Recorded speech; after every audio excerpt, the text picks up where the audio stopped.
Now from the moment I came of age, I clearly remember. In my school they used to march me across a stage singing Rule Britannia. But of my ancestry, listen what they taught me. Tarzan ruled the jungles of Africa. So that's why I'm saying, teach the children the truth which they hide. So therefore, Father, they'll see with honor, respect, and pride. Teach them that Africa is where civilization began. Teach them that Africa was the cradle of creation. Teach them ancient Egyptians were all Africans. Teach them that Plato and Socrates taught African philosophies. Teach them that poetry, music, and art was Africa's own from the start. Teach them Africans were the very, very first men to walk on this universe. Teach them. Teach them, teach them. Teach the children. Teach them, teach them. Oh, how they glorified Europe's past in the books they gave me. But they said my people were barbarous, no culture, no history.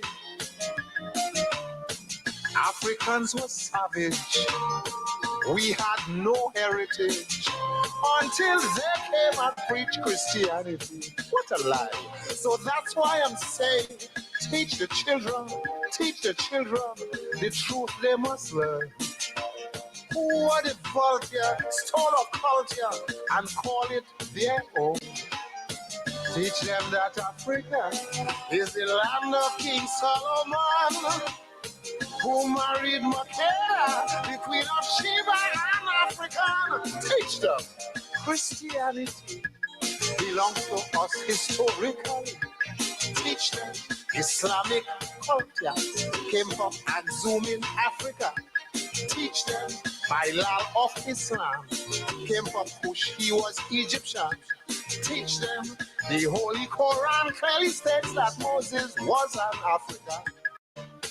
But of my ancestry, listen what they taught me. Tarzan ruled the jungles of Africa. So that's why I'm saying, teach the children the truth which they hide. So therefore, Father, they'll see with honor, respect, and pride. Teach them that Africa is where civilization began. Teach them that Africa was the cradle of creation. Teach them ancient Egyptians were all Africans. Teach them that Plato and Socrates taught African philosophies. Teach them that poetry, music, and art was Africa's own from the start. Teach them Africans were the very, very first men to walk on this universe. Teach them. Teach them, teach them. Teach the children. Teach them, teach them. Oh, how they glorified Europe's past in the books they gave me. But they said my people were barbarous, no culture, no history.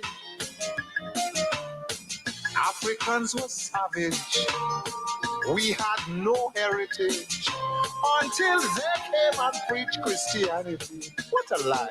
So that's why I'm saying, teach the children the truth they must learn. Who are the vulgar, stole our culture and call it their own. Teach them that Africa is the land of King Solomon, who married Makeda, the queen of Sheba, and African. Teach them Christianity belongs to us historically. Teach them Islamic culture came from Axum in Africa. Teach them Bilal of Islam came from Kush, he was Egyptian. Teach them the Holy Quran clearly states that Moses was an African. Teach them. Teach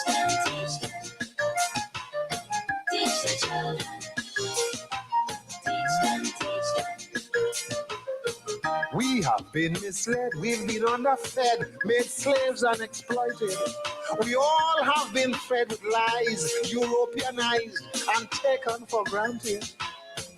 But a change is near, I could see the sign. Let's prepare your children and mine to take their rightful place at that point in time. So that's why I'm saying, teach the children the things they never told. Like the contribution by the African to the modern world. But tell them that Africa is not the land that she used to be. Because of the plunder up to this 20th century. Teach them of Mansa Musa, that great African conqueror. Teach them King Minos of old built the first navy in this world. Teach them the year's calendar was first written in Africa. Teach them how Europeans stole and still thief in Africa gold. Teach them. The little children, teach them. You gotta teach them. Teach the children. Teach them.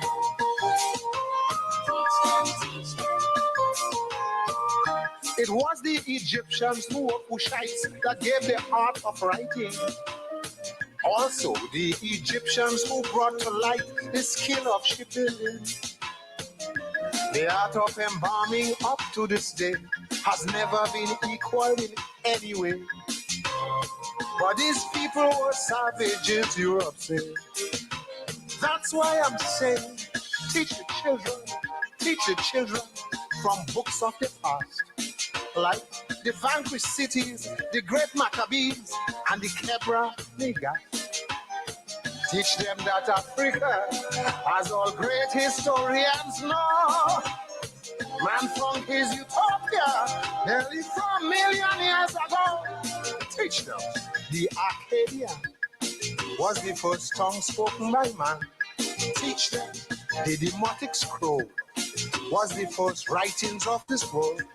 Teach them pharaohs were Cushites, who were blacks, not whites. Teach them medicine began by Imhotep, he was Egyptian. Teach them.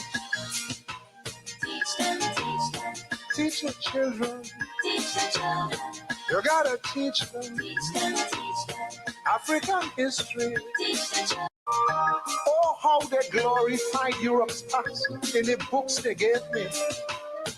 But they said my people were barbarous, no culture, no history. Africans were savage. We had no heritage until they came and preached Christianity. What a lie. So that's why I'm saying, teach the children the truth they must learn. Who are the vulgar, stole our culture and call it their own. Teach them that Africa is the land of King Solomon, who married Makeda, the queen of Sheba and African. Teach them Christianity belongs to us historically. Teach them Islamic culture came from Axum in Africa. Teach them Bilal of Islam came from Kush, he was Egyptian. Teach them the Holy Quran clearly states that Moses was an African. Teach them. Teach the children.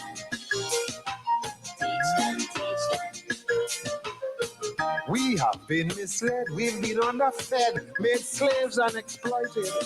We all have been fed with lies, Europeanized and taken for granted. But a change is near, I could see the sign. Let's prepare your children and mine to take their rightful place at that point in time.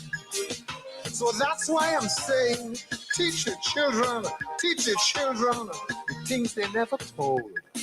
Like the contribution by the African to the modern world. But Tell them that Africa is not the land that she used to be. Because of the plunder up to this 20th century. Teach them of Mansa Musa, that great African conqueror. Teach them King Minos of old built the first navy in this world. Teach them the year's calendar was first written in Africa. Teach them how Europeans stole and still thief in Africa gold. Teach them. Teach them, teach them. The little children. Teach them, teach them. You gotta teach them. Teach them, teach them. Teach the children. Teach them, teach them.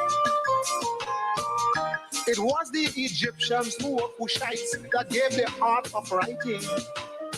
Also, the Egyptians who brought to light the skill of shipbuilding. The art of embalming up to this day has never been equaled in any way. But these people were savages, Europe said. That's why I'm saying, teach the children from books of the past, like the vanquished cities, the great Maccabees, and the Kebra Nega. Teach them that Africa, as all great historians know, man found his utopia nearly 4 million years ago. Teach them the Akkadian was the first tongue spoken by man. Teach them the Demotic Scroll was the first writings of this world.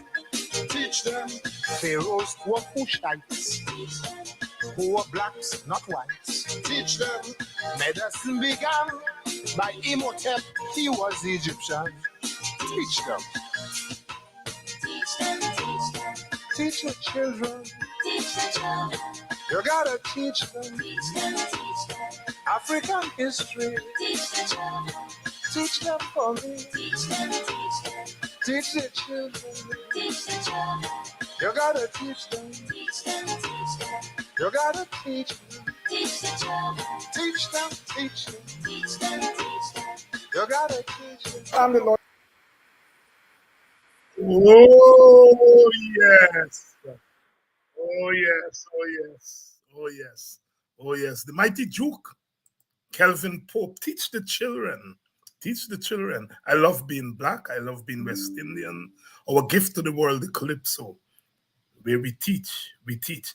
My goodness, it will take academics like myself and Theo Gittins and others.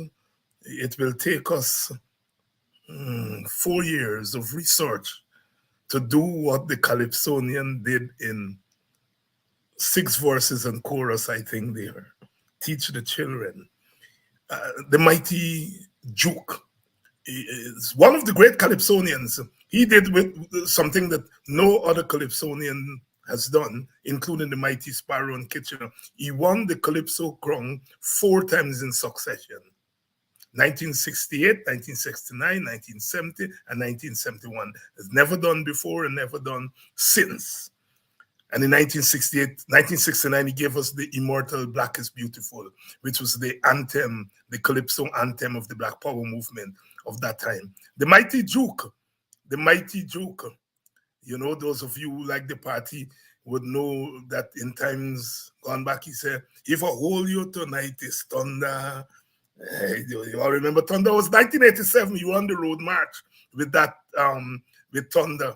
Watching you tonight is thunder, right? But as with the Calypsonians, you know, lots of teach the children, teach them the history of Africa. And that's part of what we try to do here. Thank you very much, Kelvin Pope. Thank you very much, the mighty Duke.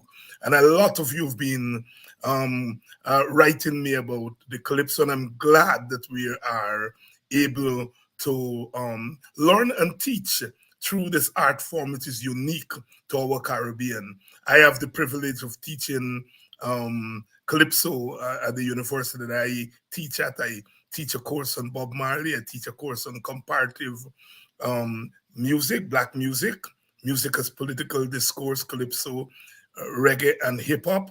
So I get a chance to use calypsos like these as texts. So rather than the students reading books, they listen to these calypsos. And it's our gift, one of our gifts to the world. You know, the United Nations just recently had what was called a day for the steel pan day. Finally, our steel pan, our Caribbean invention, the most recent musical instrument created by mankind, the steel pan was recognized, and there was a day set aside for a steel pan. Steel pan came out of drums. Men up in the hills of Laventille in Trinidad, these steel drums, which were brought in by the Americans, on the base there in Trinidad. And those men figured out that if you burn those drums, you can make music out of them. Fantastic. And that's what we mean by identification, because that's what we identify with. Black inventions, Caribbean inventions. That's why your Black identity, your Caribbean identity they are important. The calypso. Very few musical forms will be able to do what Juke did there. A treatise on Black history in song. Not jazz. I mean, what they call the classical music, Beto. They can't do that. It's like saying, hip hop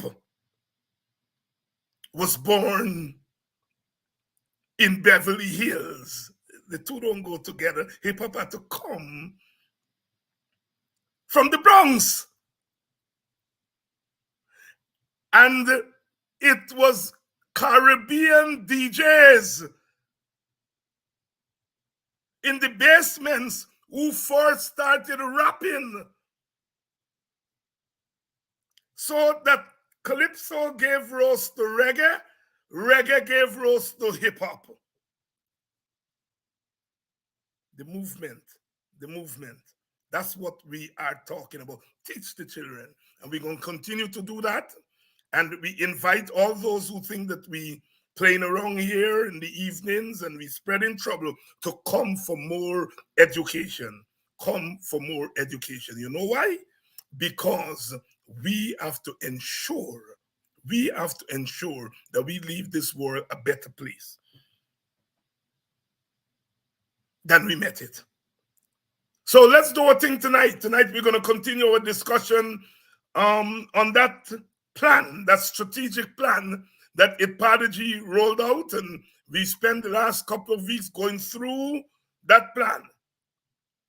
Music was born in Mother Africa. Thank you very much, Blackie Shelley. Thank you very much. Good evening, Desiree Simmons. Good evening, Maureen. I love you all because you all stay with the thing. And we are contributing towards the renaissance in Ghana. There has to be a renaissance in our country, our region, our Caribbean. There are people who want to hold it back, but we're going to make sure they're not going to hold it back. And that's why we come here and we do our thing. All thanks and praise to our artists. There's the artist in each one of us. Each one of us. And that is why we've given the world our artists. The other day, I do a program on Morgan State University Radio, and it's called The Political Hour with Dr. Hines. I do it every second Saturday. And I just got a note from the host of the program. This past week, we did it. And he asked me if I can discuss 3 books each month. And I said yes. And the first 3 books, or the 3 books I started with, were Capitalism and Slavery, Black Jacobins, and How Europe Underdeveloped Africa. And you took it for granted that you're dealing some books that we all should have a sense of. And I got this note from the host. He said, "Greetings, Doc. The last Caribbean political hour came off well as usual. I was contacted by quite a number of people from the Caribbean who never heard of Walter Rodney. This may come as no surprise to you. I spoke with 2 trainees just today, both with postgraduate degrees. Both not only never heard of Rodney, but they did not know that CLR James was from Trinidad. I think for September, we should do a segment on Caribbean radicals." I mean, that's, we understand. We understand. But you know, when you hear it, you're still saying, what you all young people say nowadays, wow. And that is why we have to continue teach the children. See why Duke is saying, teach the children? Rodney just died in 1980. James died in 1988. Williams died in 81. So, you know, as we said, the body's still hot. It didn't get cold yet. And our children don't even know they are. I mean, you know, no, I'm not beating up on the children because I think it's not your fault. It's that we take it for granted and we don't teach. And that's why I want you all to share these programs with your children. Williams, Capitalism and Slavery, James, Black Jacobins, and Rodney, Europe Underdeveloped Africa, are taught in universities all over the world, in Africa, in all over. And they're from our Caribbean. And our children don't know of them. And not their fault. I'm saying it's our fault. Because we take it for granted that they know. Or we become so preoccupied with party politics. We try to say so much that we're not Black. And if you're not Black and you're not African, you're never going to know anything African. Classic text. Capitalism and Slavery, Black Jacobins, or Europe Underdeveloped Africa. That's why we do what we do. And that's why ethnology is important. That's why we got to keep it alive. We have to keep it alive. No Andrew Douglas or whoever he is not interested in what Duke just tell us about. That's why this strategic plan that we're discussing is so important. Because you remember what Dr. Gittin said, part of the recommendation is that African history, African Guyanese history, be taught in schools.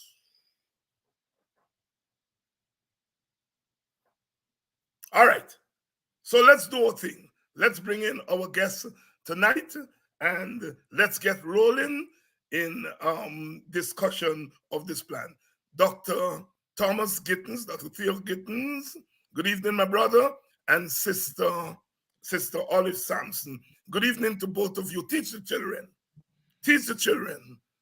How important is that, Dr. Gittins and Sister Olive? First of all, if I might, David, good evening to you and Olive. Good evening to our audience out there. I liked how you start off by asking the question how important it is to teach the children. It's supremely important. That's the only way to use a long sociological term, that's the only way we socialize the new generation into who they are and who they can be, who they are, where they come from, and who they can be. And so we have to teach them that history, you have to teach them that culture, you have to teach them the ways of, as it were, their ancestors, and how in fact they survived and how they conquered, as it were. And this is, of course, part of the mandate and the goals of the UN decade for people of African descent, where one of the first, or one of the 3 goals is recognition. recognition as to who we are, what we have done, what we have achieved as a people, and indeed what is our worth, what is our value to mankind. So we have to teach the children all of these things, and that's very important. And it runs through the strategic plan in all of the 6 objectives. But we'll come to that in a moment when we talk about the next objective. Sister Olive, how important it is. You're I'm muted. now unmuted. Good Yes. evening to you, Theo, David, and to your audience, David. I couldn't have said it better. We have no other way of placing ourselves as part of humanity, but through understanding who we are, from whence we come, what did those who came before us, what did they do to get us to where we are, and what it is that we need to do to continue their work. And that work for people of African descent is the work of liberation. You know, I want to say this because when we were doing an event out of Georgetown, and I've done it in Georgetown as well, and asked people of various ages to talk about when did Africans arrive in Guyana? How long ago? How long before any other group? We all know Amerindians were here, but when did Africans come? And it was really surprising and painful for persons to say things like, well, they know Indian arrival date and they know emancipation well, maybe 2 weeks before Indians arrived, 2 weeks, 1 year I got from somebody else. One person did say 150 years, but nobody said 200. So if we don't really have an understanding of what our contribution was as early arrivals on the shores of what is now Guyana, we won't know what our value is to the society, what we contributed to what is owed us. You know, the sense that I know I repeat myself, but it is stunning that when Africans arrived, there was nothing that we see. There were no drains, there were no canals, there was no civilization. The wild coast is what Guyana was. And so for later arrivals in the 19th century, who arrived at Stabroek at a wharf on a ship and walked on brick dam that we built. They walked past the Parliament building that we built. They came off near Stabroek Market that we built.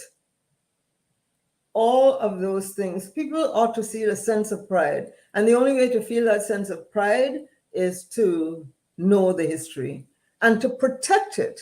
Because if we know that we built something, then we will want to protect it. So its memory, the legacy will always be there. And so a long answer, but it's absolutely critical. No, quite, Dr. Gittins, and for you also, Olive, we're all teachers. We've all taught at some point, and once a teacher, always a teacher. We're all surprised by the comments that I read in relation to Rodney and James and so on.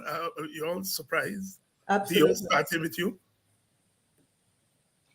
It's not surprising, frankly, because of the absence of that teaching that we talked about. Mm-hmm. One of the very strong recommendations coming out of the plan is, in fact, to teach our history at the school, at the level of the school. And part of that history is also encapsulated in their Pilgrim's work on capitalism and slavery. That history is also encapsulated in the work of Rodney in terms of how Europe underdeveloped Africa, in fact, and what happened to us in the Caribbean, or why we're here and what happened to us in the Caribbean in that process, because it's all part of a circular process, so to speak. And of course, the CLR James's work and the work he did on the Haitian Revolution and so on, critical in terms of understanding our history, where we come from, and what we can achieve, what we have achieved, and we can achieve. And one of the things, David, in fact, Olive and I were talking earlier on, and I'm sorry to jump into it immediately, but the whole question of land, for example, here in Guyana, the issues that are surrounding land and access to land, and indeed, in some instances, denial of access to land. We're seeing instances of that in the media with increasing frequency. And it's important to understand the history of land, certainly in the post-emancipation period, and how, in fact, land policy was used to, in many ways, to try to put the formerly enslaved back into plantation, when in fact that did not succeed. How it was used to keep them down, and indeed to privilege others. And so we have to understand that history very critical, as a critical part of indeed where we've come from and the struggles that we continue to have, whether in Guyana or globally. Thank you. Olive, were you surprised? I was, to be truthful, because you said one of them was postgraduate student from Yeah, two of them postgraduate. Yeah. So I thought that I guess it depends on one's field of study. Clearly, our history is not promoted, and that, of course, we know is not an accident. It is a deliberate effort to minimize our contribution and to keep us feeling that we are less than others. And so, yes, I was surprised. I understand Theo's point, but as he pointed out, it is exactly why we met with the Ministry of Education during the last administration. We met with the head of INSERD during this administration to really talk about why it's important that our advocacy on the point of having history taught from nursery through tertiary, and also as public education, not only through institutions, but through public education, through public events that promote the memorialization of historic events. And so, yes, I was surprised and saddened, but I think it only makes it more important that we keep up this work that we're doing to ensure that there are fewer and fewer people who are in the dark, as it were. Yeah. Karen is saying here, I told my daughter about Rodney. So when her university professor mentioned her during a class, mentioned him, she smiled, but was further intrigued by what he said. And I sometimes teach the Grenadian Revolution, and Caribbean students in North America have this way. They come from Caribbean parents, and they would come to the class. And foolish me, I didn't think that, they would hear it's a Caribbean class and come to it. I just assumed they're all American kids. And then, halfway during the semester, they say something, I teach the Grenadian Revolution. And 4 kids came to me after class and said their parents told them about the Grenadian Revolution, about 1979 and 1983. And one kid was crying, and because the parent, for the first time, really told them exactly what was going on. And they came to a class and found that out. So when we teach, sometimes we don't know how deep we are going, because we said the students don't know, but some of them are curious enough to go home and ask their parents, so it is important, as the Mighty Duke says, for us to teach the children. And it's a validation of the work that IPADG has been doing, and other African Guyanese organizations, that in another 20, 30 years, historians are going to look back on this period. And I hope they're going to be able to say something happened during this period, something happened. Like I said, sometimes the party politics is so overwhelming that we don't realize that there is equally valuable work to be done in terms of teaching our people and I can't thank you all more for what you've been doing. Let's get into our strategic plan. We're now on the fifth strategic outcome. Over to you, Dr. Gittins.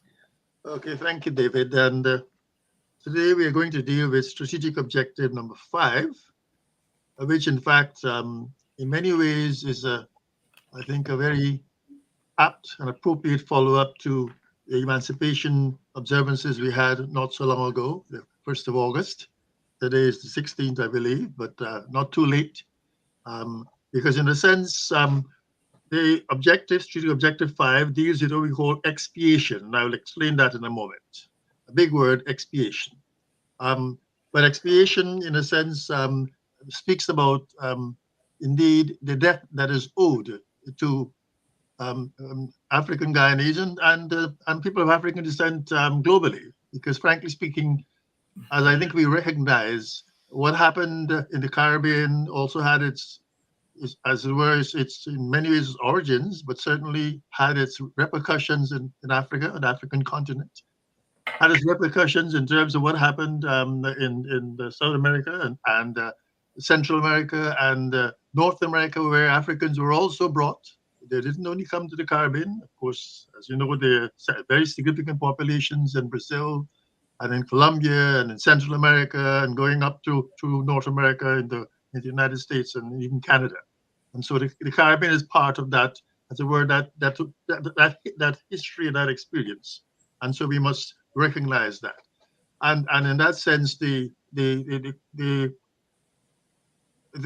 objective of expiation, that is atonement and payment of reparations, is not only with respect to the Caribbean, but also other places where there's the African diaspora present. And in that sense, it's a global movement. Okay, now strategic objective number 5, and I'll read it out very slowly. It is a very broad one, as unfortunately they are. It speaks of support the demands of African Guyanese, the Caribbean, and the Latin American diaspora, and the independent nations of Africa for an apology and reparations for the injustices and deprivations of African transatlantic slavery. I will explain those terms, apology and reparations and deprivations, etc., in a moment. The objective continues to advocate for the full embracing by the former colonial powers and others complicit in African enslavement of the UN Decade for People of African Descent and the calls for justice, recognition, and development. And as you recognize, those are the 3, as it were, goals of the UN Decade for People of African Descent.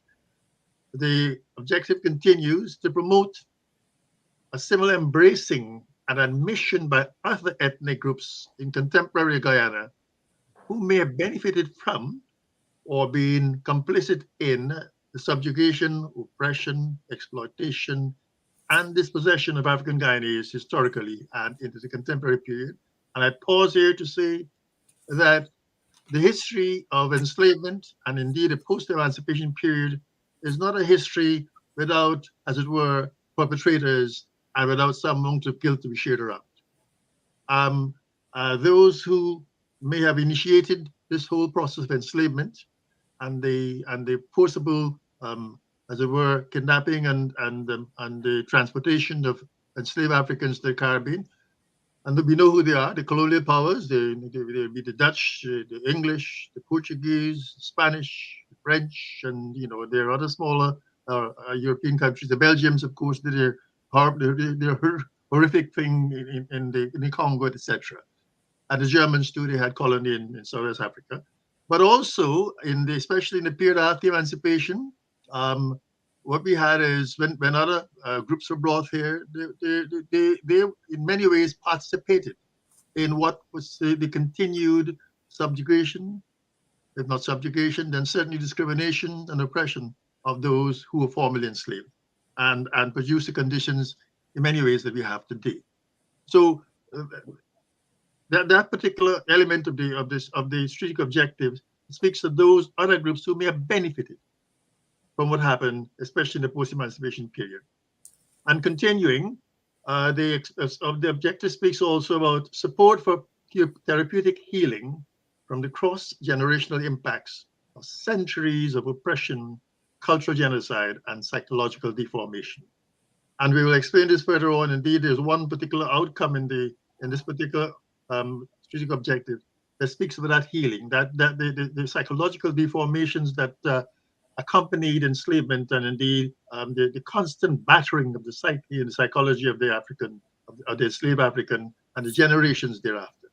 So the objective speaks in a sense of how we address this question of expiation, meaning people who were guilty or complicit in this process of exploitation and discrimination and enslavement, and then in the post-emancipation period, the continued subjugation in many ways of the African Guyanese, how they are to, as it were, atone for that process that we underwent as African Guyanese, and that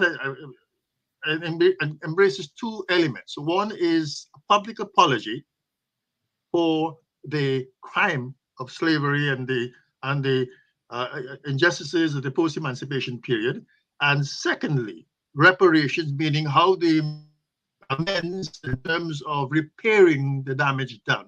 And that reparation, as it's called, could be in many ways. It could be financial, it could be in terms of support programs, it could be education, it could be health, housing, etc., etc. But it's a complex concept.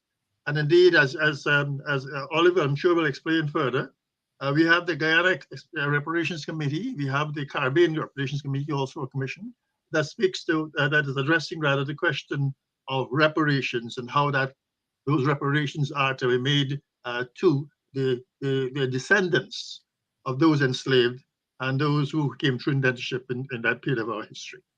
So essentially, that's the strategic objective. David, do you want to come in here or should I proceed? Olive, is there something you want to intervene? What has IPADG been doing in furtherance of this broad objective?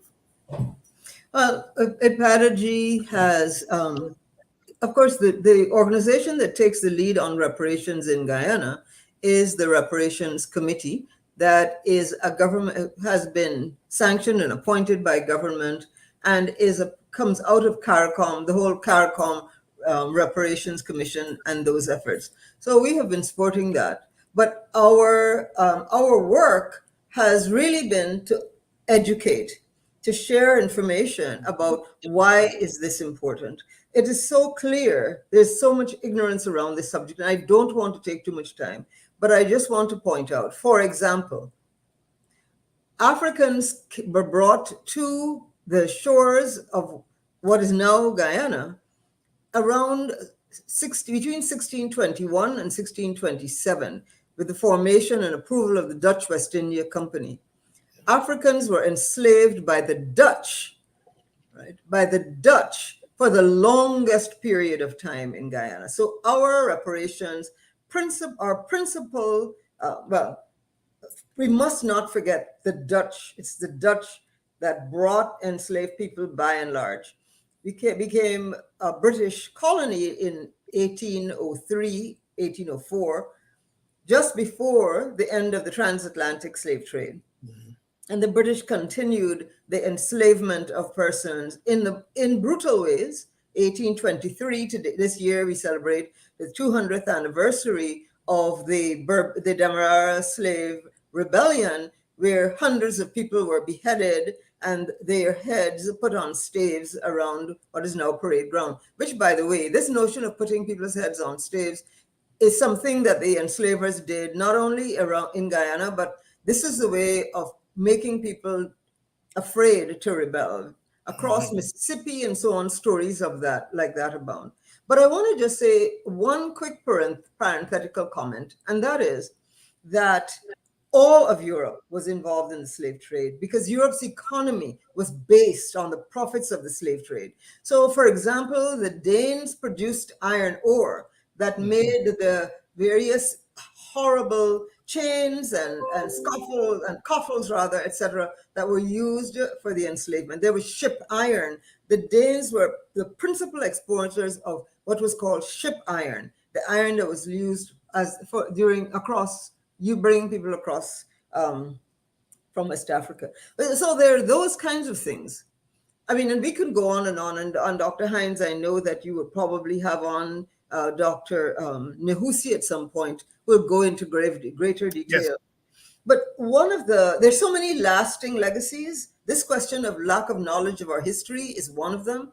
And the sense that we walk around with, that our history began in slavery, is debilitating. It is not empowering. The history that was given to us by our former enslavers was intended to take away our power, our sense of agency. And so that is why this whole question of history is so critical. We have to erase what was put in our minds, the propaganda that has destroyed and taken away our sense of agency and power, and go back to that. So that is why Pedagogy has at the core of its efforts with respect to expiation an understanding of what was lost, why there's need for an apology, and for reparations. And finally, I'd just like to say the question of reparations, while there's a lot of focus on the European nations and all of the various institutions that still exist that are based on the profits that came from enslavement, there are banks, universities, many, many institutions.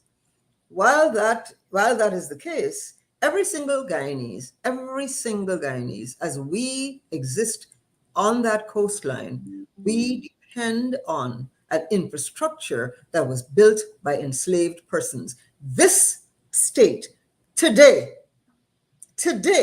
is relying on the work that was put down by enslaved persons. So the notion that this government does not owe this state, whether it's this particular party in power or any other, the point is that the state is relying on the work of enslaved persons until this day. And so we need to make sure that we make that claim as well. Thank you very much, sister, because, there are some comments, or at least one comment I see here: the government did not enslave people. What old people say, where ignorance is bliss, I say no more. Thanks for that comment. Brother Theo, we can go into the outcomes now, no? Indeed. Yeah. Now, the strategic objective number 5 has 3 broad outcomes, and which in fact speak to various aspects of this whole question of expiation and the apology and reparations. The first outcome refers to the decade, the International Decade for people of African descent. And it speaks, and it reads as follows: African Guyanese and others sensitized and fully aware of the UN International Decade and the calls to justice, recognition, and development. Now, this is critical because, in a sense, the declaration of the International Decade provides a framework. The 10 years period, and we hope there'll be an extension to another 10 years, but the 10 years period provides a framework for dealing with the issues that have affected people of African descent through slavery and on to today. And it's encapsulated in the goals of justice, recognition, and development. Justice, both in terms of the reparations issue, expiation, reparations, and the atonement for past injustices, etc. Recognition, as Oliver was saying earlier on, in terms of the contribution, for example, of the enslaved Africans to the development of infrastructure in then British Guyana and onto the infrastructure, much that the infrastructure that we depending on, the network of canals, etc., which of course have been progressively, as it were, obliterated, but that's another issue. But that infrastructure, we have to recognize that many ways is built on the backs of the enslaved Africans. And then development, the fact is that as a people with rights, like every other people, we have the right also to enjoy the fruits that a land has to offer. And this goes not only for Guyana, but globally, in terms of wherever people of African descent are found, in the Americas, and even in fact in the continent. We know that there are, Africa that is, we know that there are certain issues, there are certain challenges that the continent still is laboring under. And without going into the geopolitics of this matter, we know that there's been, in recent weeks, a coup in Bali. And that coup, in many ways, is in a sense a proxy fight over the rights of Africans on the continent to utilize their resources as they see fit and to use those resources to the benefit of their people. And that is only one, as it were, one country in Africa, but there are many others where you have similar issues. So in a sense, the whole question of development that is part of the goal or one of the pillars of the goals of the decade speaks to that issue of people of African descent being able to utilize resources which are their God-given right, resources that they are found in their continent or resources that they themselves have developed or contributed to be able to utilize those resources and to enjoy those resources for their own development. So the first outcome, as I said, speaks about the decade. And in fact, it goes on to talk about the outputs now. And the output coming out of that, the outcome of disseminating information about a decade speaks about a major campaign on the UN International Decade for People of African Descent. Now, to some extent, I believe, I know rather, that Ipadaji and others have been doing this. But unfortunately, for a number of reasons, and Olive Pass would want to speak more about this, has not been the full-blown campaign that, in fact, was envisaged when we did the strategic plan. For example, the activities under the media campaign speaks about partnering with the Reparations Committee and ACTA and other Afrocentric organizations towards formulating and delivering media products on the decade. It speaks about partnering with media houses, radio and TV stations in disseminating the work and activities of Ipadaji, partnering with Afrocentric organizations, those organizing and delivering workshops, symposia, outreaches, etc., on African history and cultures, the African slavery and its aftermath and impacts, and the African Guyanese experience in Guyana. So again, critical part of education there, as we were talking about, David, about delivering workshops and symposium outreaches, etc., on African history and cultures, etc., etc. The activities, again, this is the fourth one under that particular output, speaks about a meeting with representatives of organizations of other ethnic groups in Guyana, and this is critical, towards sensitizing them on the decade, the program of action, the activities being conducted in Guyana, and under the leadership of Ipadaji and other representative organizations. So what it is there, in a sense, to broaden out the activities to include representatives of other ethnic groups. I know, David, you're doing some of this in terms of your other program in speaking with leaders of other ethnic groups in Guyana. But the idea here is to bring them on board and let them understand, because it's not only about not only for people of African descent, but for all Guyanese to understand what a decade means and what their contributions need to be to ensuring that a decade is successful. And in other words, that the justice, recognition, and development of people of African descent that progresses. And that means involvement or needs involvement by other ethnic groups in Guyana and elsewhere, of course. So that's the first output under that, under the whole objective, outcome rather, of sensitizing people on the decade itself. The second outcome speaks about African Guyanese sensitized and fully embracing the demands for expiation by the former colonial rulers, the government of Guyana, and other ethnic groups. And this is the expiation part of it now, where African Guyanese need to understand, need to be sensitized as to what this means, need to understand what we're talking about, need to understand why it is that we're talking about expiation, and need to fully embrace this. It means that all have to be on board with this. All persons of African descent have to be on board, and I say have to, not meaning that they'll be compelled to, but they have to meaning that they have to come to the understanding, the realization that this is for our own, as it were, benefit as a community, as a collective. So the sensitization is intended to bring about that, as it were, a broad sharing of knowledge and understanding as to why it is that these demands for expiation and what these demands mean, and what it means for what they mean rather for the development of African Guyanese. And this, of course, is something that goes across the board to other communities, other parts of the Americas, etc. But we are talking about Guyana in this particular instance. So that particular output speaks of the expiation program articulated and used for pressing demands for by African Guyanese. So articulate that program, that expiation program. What does it mean?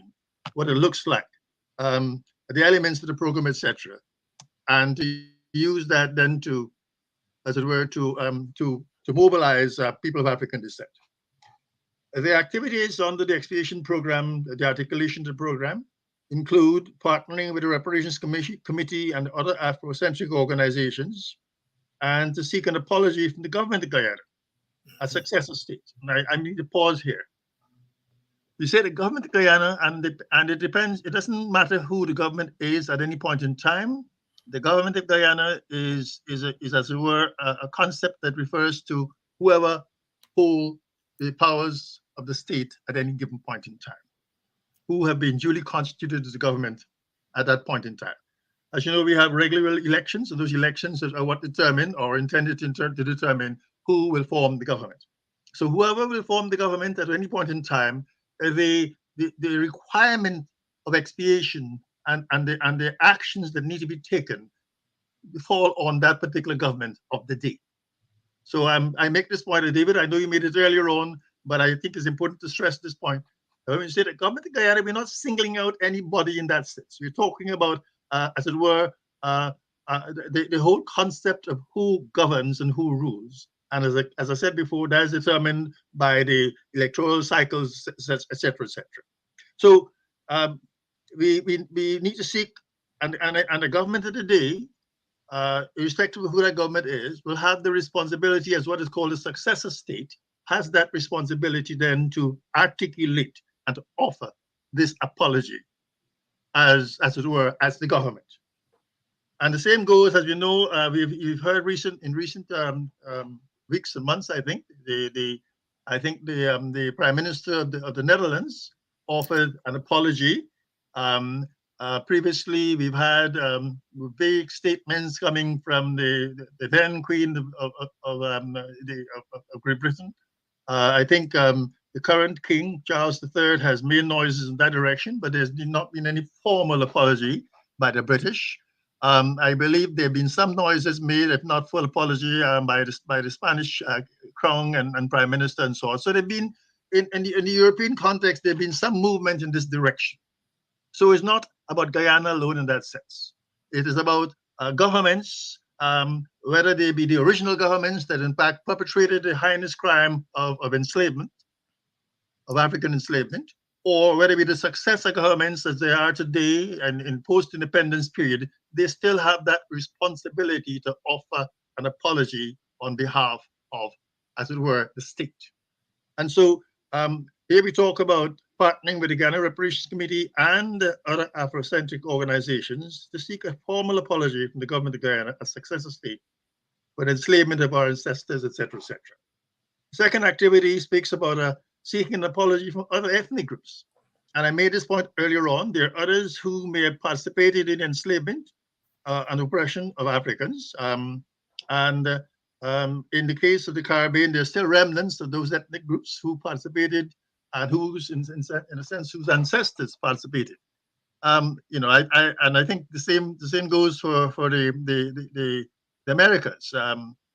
There's an interesting little anecdote that is going around was going around recently about presidents of the United States whose antecedents, whose forebears participated in the enslavement of Africans. And it was found that all except one of the presidents in presidents general, were all except one president's antecedents or forebears participated in the enslavement of Africans. And so there is a direct, as it were, and often this is not recognized as a responsibility, because we all know that many of the families, the rich families in Europe and the Americas, etc., they got their wealth from exploitation. during the period of slavery, of exploitation of African labor. And that wealth has continued on down the line through the generations. So it's rather, and David, you made a point earlier on where somebody asked, why it is that we are responsible today? In a real sense, because you inherited that wealth from your forebears, you are therefore, you may not have been directly involved because you weren't alive at the time, but you are benefited from. You will continue to benefit from the proceeds of enslavement. And that's the very simple argument or answer to the argument as to why the current generations are responsible or have a responsibility, I should say. You have a responsibility in the sense that you are inheritors of the benefits of a system that oppressed others in bygone years, and you continue to enjoy the fruits of that oppression and that exploitation. So David, I paused there. I'm not sure if you want to come in because this is one of your favorite areas, but I think it's important to make that point very strongly that in fact, the current generations, whether it be the Caribbean, North America, Europe, or wherever, they bear responsibility also.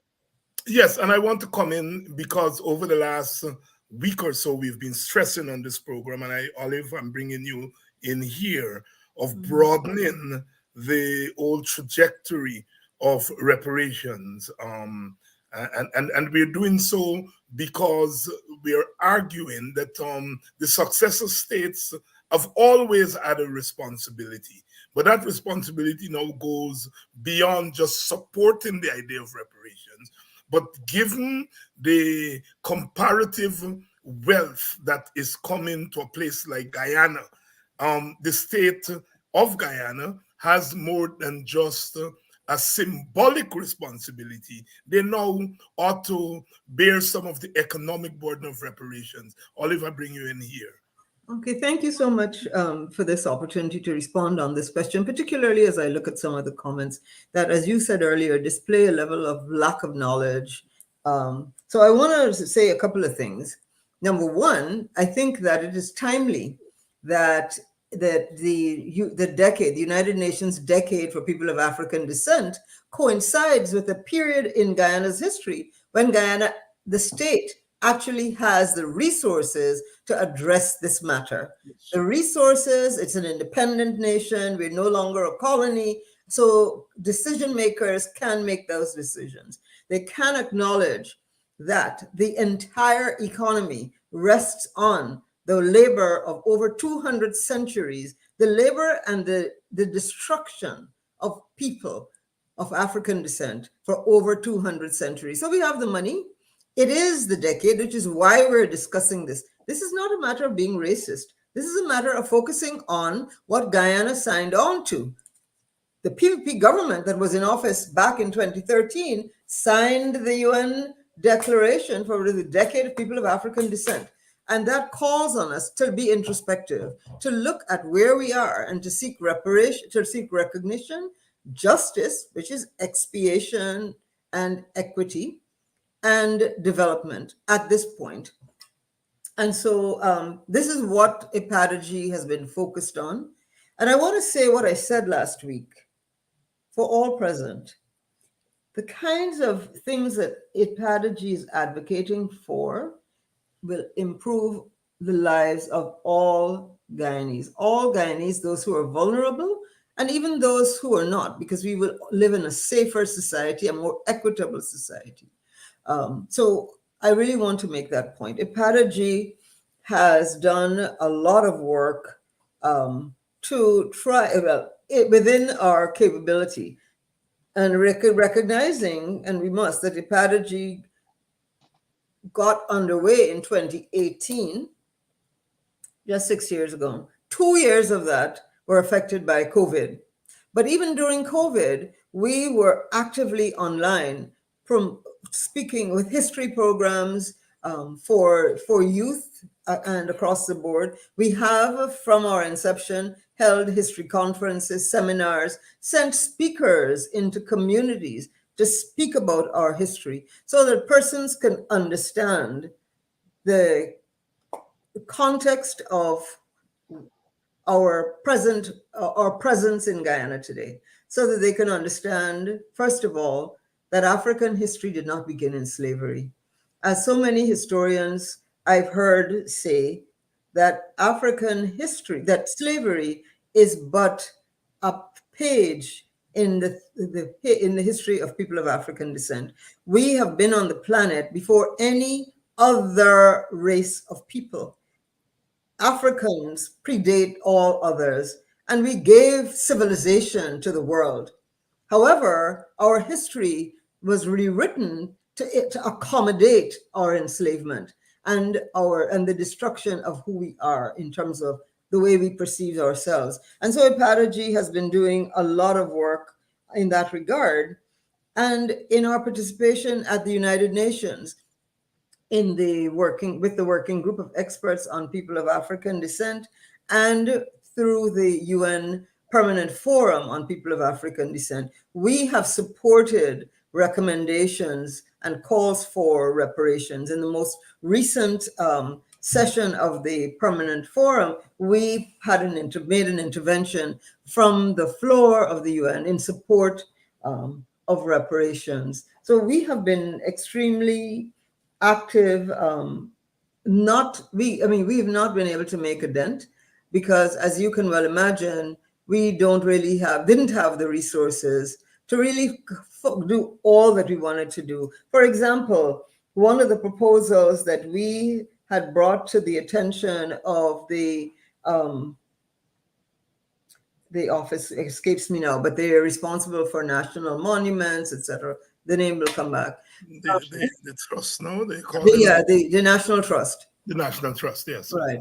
We brought to them a proposal for the restoration of the site of the Berbice slave revolution, not just as a museum, but as a living museum, a place where in the recreation of those sites, we can have persons who are learning skills as they recreate the site, masonry, computer science, so we could have a virtual display, a range of things. So there's a lot of work to be done, and we have been slowly plugging away at it, not only domestically, but in the international fora as well. I hope I got to your question. Oh, yes. Dr. Gittins, you mentioned, I think it was about the second or third strategic objective, the interrelationship and of the various objectives. And what I want you to do for us, if you can, is to make the linkage between this objective today and the earlier economic and social, the early objectives that had to do with empowerment. What is the relationship between what we talked about today and economic empowerment of African Guyanese? Okay. Now, David, and you're quite right. There is indeed a strong relationship. In the case of this particular strategic objective or expiation, it has to be recognized that the period of enslavement and the aftermath, after emancipation, what happened was that we had a continuation in different forms of the historic oppression and the subjugation, and as it were, exploitation of the labor of people of African descent, in this case in Guyana. And we had, in a sense, also some very strong barriers put up to the economic advancement, whether it be the fact that the village movement, which in fact was intended to propel the development of an African peasantry and the development of African Guyanese landowner class and all that follows from there in terms of industry and other forms of economic activity, that was stultified, that was stymied, that was in many ways actively destroyed. And so when we talk about now the economy in the current day configuration, we have to recognize that there have been some historical impediments that still are there in many instances that need to be addressed. We also have to recognize that it's been, as it were, an expropriation from the land that our ancestors bought and attempted to turn into productive assets. And so there's the issue of land needed for economic development and economic advancement, and also the question of education and the challenges that African Guyanese have faced, among others, among other ethnic groups. But the fact is that there's need for a tremendous investment in skills training and in skillment, and education at a certain level does that, but also education in terms of understanding our history and understanding and being able to project that history onto our current situation and to rise above all of that. So you have those interrelationships, and David, perhaps I'm not doing justice to your question or my No, answer. no. You have, and that's why I refer you to your early your earlier comments on the interrelationship as it relates to the various objectives. Olive, let me come back to you because Dr. Gittins mentioned land, and land remains a central issue, a vexed issue, but it is a determining issue when we pull all of these objectives together. Land. I remember a play that I did as a little boy. Guyana wrote The Promised Land, which tells the story of the buying of Buxton. And one of the characters said, land, look at land, a God country, and land they went through.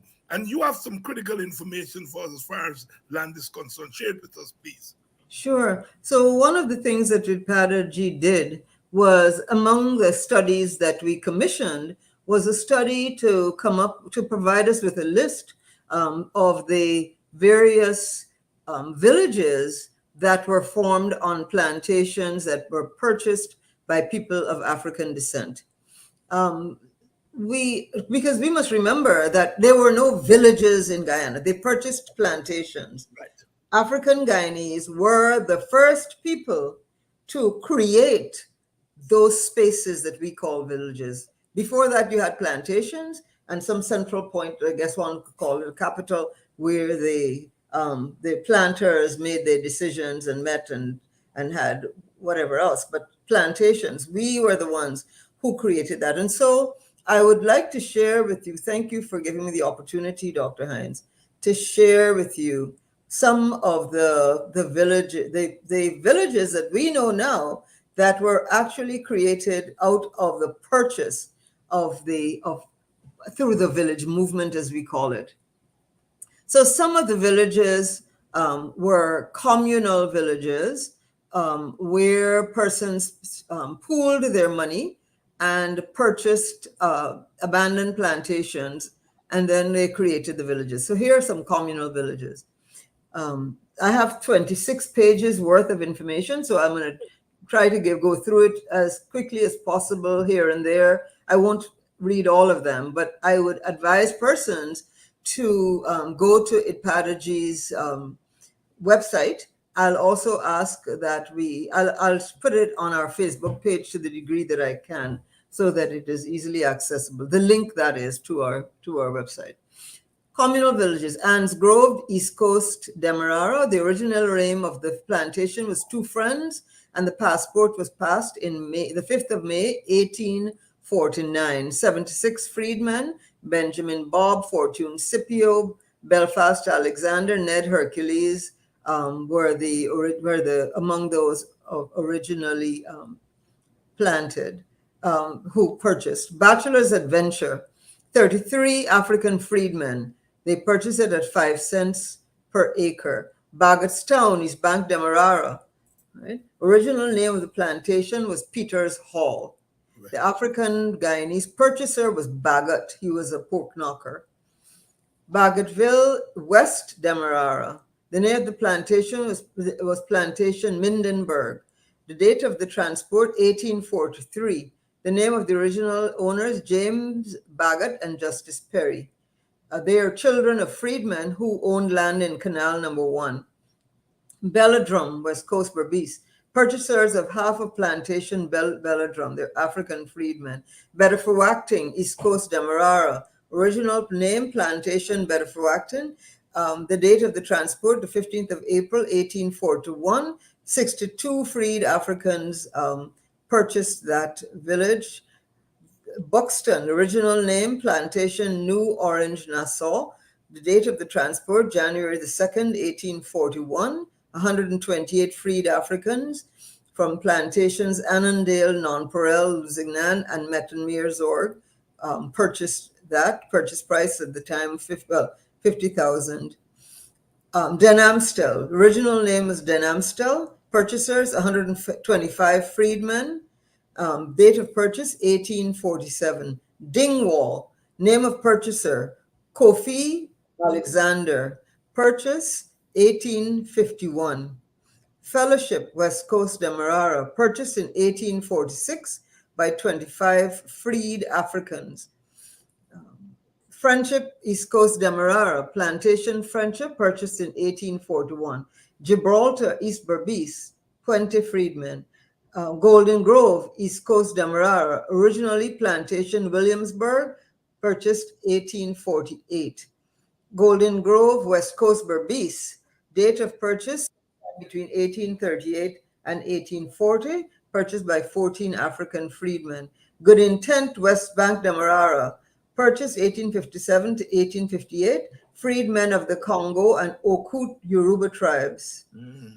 So those were indentured persons. Hopetown, West Coast Berbice, the Blair brothers and 49 proprietors, including Pompey Joseph and Jacob Wilson, purchased that in 1840. Inverness Village, number 8 Village, Berbice. Purchasers, 18 African freedmen. Ithaca, the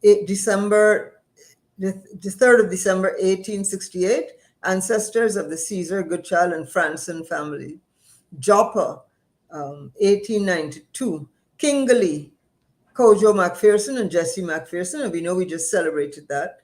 Leeds, number 51 Village, original name Plantation Leeds, number 51, purchased in 1840s.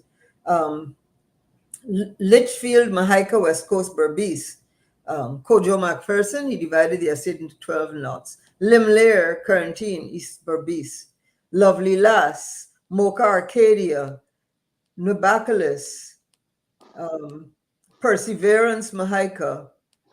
Pleasance, East Coast Demerara. Philippi, Relief Village. Plantation Room, Rose Hall, Kanji. Seafield, St. John, Victoria. This one is Jonestown, Mahaica, Voorzinkheid. Yeah. And if you'd like me to stop, I can, but yeah. And that is important because I'm sure that so many people are hearing their villages mentioned there and picking up information that you would have taken for granted. But it's so important when these facts are brought out into the open, when we meet like this, as we are doing now, that we share that information in real time. It's part of the empowerment. As I come back to you, Dr. Gittins, for you to put a wrap on what we've been talking about tonight and put it within the larger context as we go deep within the 21st century, what this means for all of us Guyanese, because we are starting with the African Guyanese condition, with the African Guyanese pleas, with the African Guyanese story, but ultimately it's a Guyanese story. Talk to us. Okay, and excellent question, excellent. I think way to end this section on outcome 5. As I think I mentioned before, in a real sense, all have been complicit. All Guyanese, all the ancestors of our ancestors, irrespective of our ethnic group, have been complicit in some way in the travails and in the trials and tribulations of especially in the period after emancipation. And so in that sense, there's a shared responsibility.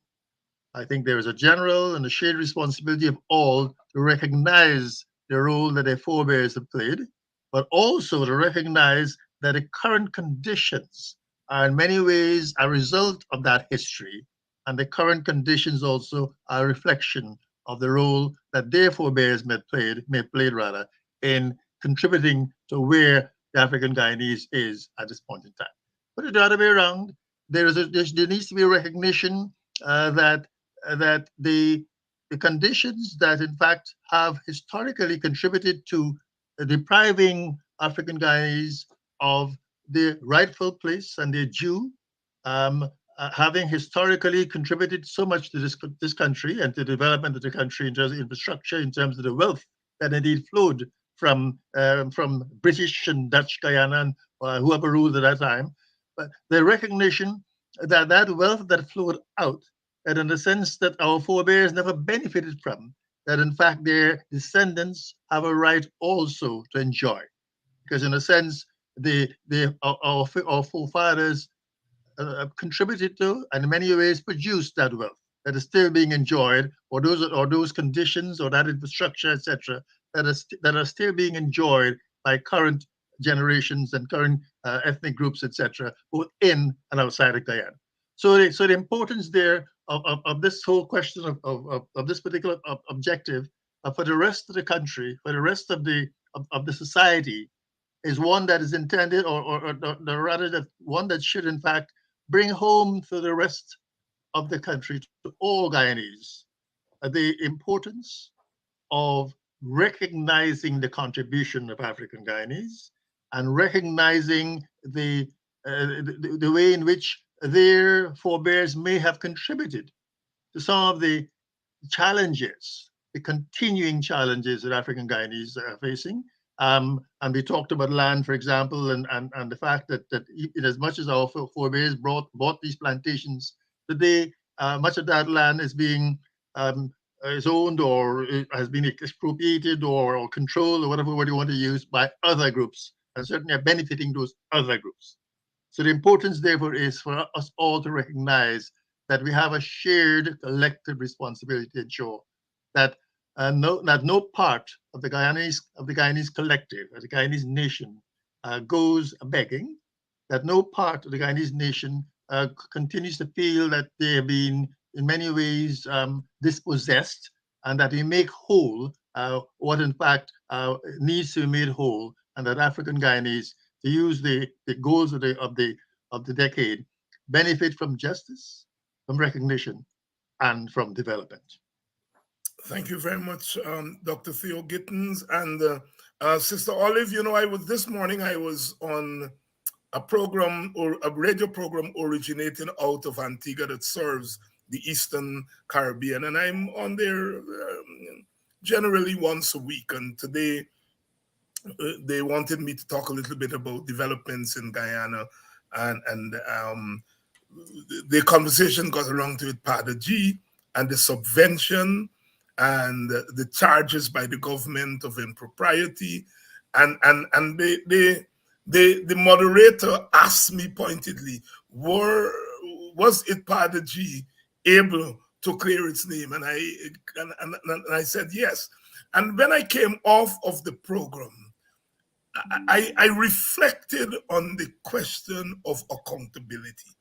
You know, because we live in a political culture, not just in Guyana, but in the wider Caribbean, in which accountability by government has always been a sore issue. And it's a case of them, I think, projecting their own sins and want to use it in a racial way. And I want you to reflect a little bit on the importance that Ipadaji attaches to accountability and why. Mm-hmm.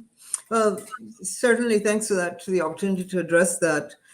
First of all, yes, Ipadaji was attacked, and we were able to very easily point out that through records, through audits, not just by word of mouth, mm-hmm. through audits and through our books, that Ipadaji has been scrupulous in its management of government's money, that no one, our board members are not paid. I mean, because first of all, Dr. Hinds, we know that the importance of the decade, we are people of integrity, and we want to make sure that every bit of the funds that are given by government for this purpose are spent for that purpose, right? We want to stand tall and represent people of African descent, represent us at our very, very best. And our very best are people, we are people of integrity. We are people who, when given the opportunity to shine, will do so. And that was our purpose, always to seek excellence in all things, including in how we manage the funds. The way that IPADG was set up, it was set up to have a secretariat that was funded by a subvention. That is exactly how the proposal that went to government was written, and that is what government signed on to. The next step is for IPADG to partner with government in achieving the various things that we have spoken about. As CEO mentioned time and again, in each instance of our implementation plan, there was a second column that spoke to, so this is the output, this is the activities, what are the ministries that would be involved? Which ministries would be engaged and partner with? So that is how we have operated all the time, keeping in mind that we are reflecting who we are as people of the highest integrity. And our books have proven that that is who we are. Thank you very much, Sister. What a note to end on. I want to thank Dr. Gittins, and thank you again. We have one more objective, and we're going to come back next week and do that objective and wrap up our series. I want to thank you all so much for coming on and to engage in this exercise, which I think is important. First of all, it shows that IPADG has not been sitting down. It has not just been going around the place and doing things willy-nilly. It has a plan, a plan. Our foreparents had a plan. They had to have had a plan to come out of enslavement, and within a year, they buy abandoned plantations, buy lands, and then turn them into villages. You don't do that as you go along. You had to have had a plan. And I think it's a legacy that our foreparents have left us. And I'm so glad that we're able to come here and to show our people that we have been doing work. And that work is not just coming out of our bright boy and bright girl heads. It is about using our skills, using our experiences, going among our people and developing a plan that comes out of their experiences and their projection for the future that has to do with their children. I want to say it's invaluable, invaluable. Thank you all very much, and see you all next week. Thank you so much. Thank you. And thank you all, our brothers and sisters who have stayed with us. Tomorrow night, we're going to be talking about the Commissioner of Police breaking the law. That is the charge of the chairman of the Police Complaints Authority. We're going to get into that tomorrow. We are going to have a couple of experts. We're going to have Brother Paul Stowe. You know, he's the man when it comes to those things. Thank God for him. We are now much more literate about these issues. Thank you all very much. Love, as always, it is the watchword. Gone, gone, gone till tomorrow night. If you hear